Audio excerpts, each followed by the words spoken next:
be answering any questions for today, but I will be relaying a message.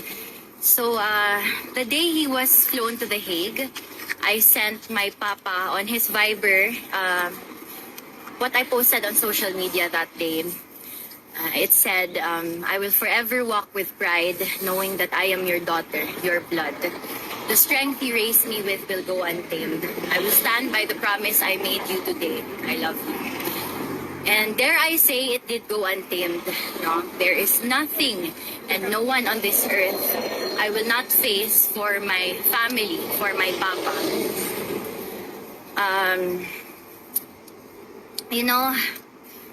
For me to be able to love this fearlessly at such a young age speaks volumes on how Rodrigo Roa Duterte raised me. Do not be fools and think he will die with his body. His fire burns in the bluest of blue through Congressman Pulong Duterte, Vice President Sara Duterte, Mayor Baste Duterte, and through me was nobody yet but Justice Kitty. Would also like to say na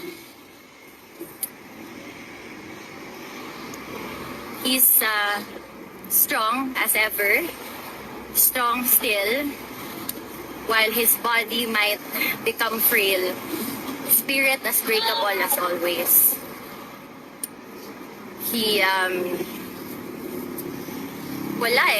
I didn't really discuss what happened today, but I asked him lang, what do you feel, what do you think, what do you want them to know?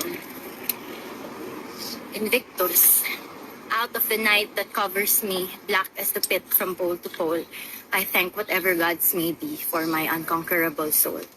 In the fell clutch of circumstance, I have not winced nor cried aloud. Under the bludgeonings of chance, my head is bloodied but unbowed. Beyond this place of wrath and tears looms but the horror of the shade, and yet the menace of the years finds and shall find me unafraid. It matters not how straight the gate or how charged with punishments the scroll. And he did tell me to emphasize this part. I am the master of my fate. I am the captain of my soul. So, he will live longer than you think. His immortality will be seen on the minds and in the hearts of every Filipino he has saved, and very long after that through his every descendant. So, if you've noticed, the strongest and most controversial personalities are always either to love or to hate.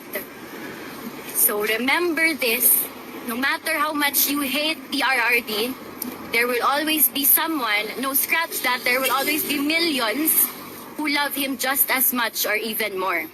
Yes. If you think you will win, no, you will not, because either way, Invictus. Thank you. We love you, Gil. Thank you, Gil.